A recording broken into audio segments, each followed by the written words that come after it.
মা, একটা গল্প বলো না। কি গল্প বলা যায় বলতো?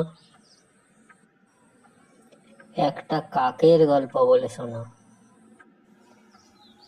বলছি, শোন। গল্পের নাম বুদ্ধিমান কাক। প্রকাণ্ড এক অশ্বত্থ গাছ, তার এক ডালে থাকতো এক কাক।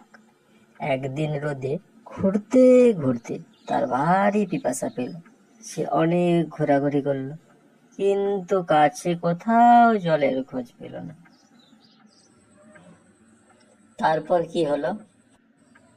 তারপর বলছি শোন। জলের সন্ধানে কিছুক্ষণ এদিকে ওদিকে উড়তে উড়তে দূরে সে একটা কলসি দেখতে পেল। সে একেবারে সোজা উড়ে গিয়ে বসলো কলসির ওপর।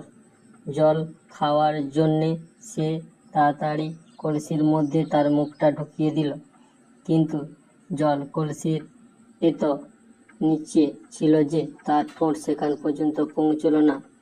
কলসিটা নাড়ানাড়ি করে সে উল্টোবার চেষ্টা করলো, কিন্তু সেটা এত ভারী যে সে কিছুতেই নাড়তে পারল না।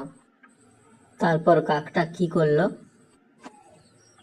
কাকের আর দুঃখের সীমা রইল না। এত কষ্ট করে যদি বা জলের সন্ধান পাওয়া গেল, তাও সে খেতে পেল না বেচারা। একেবারে হতাশ হয়ে পড়ল।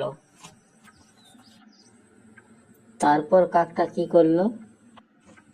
কাক কলসিটার চারিদিকে অনেকক্ষণ ধরে তাকাতে লাগলো, যদি কোনো উপায় বের করতে পারে। দূরে কতকগুলো পাথরের নুড়ি পড়েছিল, তা দেখে তার মাথায় একটা বুদ্ধি এসে গেল। সে তার ঠোঁট দিয়ে কলসির মধ্যে একটা একটা করে নুড়ি ফেলতে লাগলো। অনেকগুলো নুড়ি ফেলার পর সে দেখলো তলার জল প্রায় কলসির মুখের কাছে এসে গেছে। তখন তার আর জল খাওয়ার কোনো অসুবিধা হলো না। কাক মনের আনন্দে জল খেয়ে বাসায় উড়ে গেল।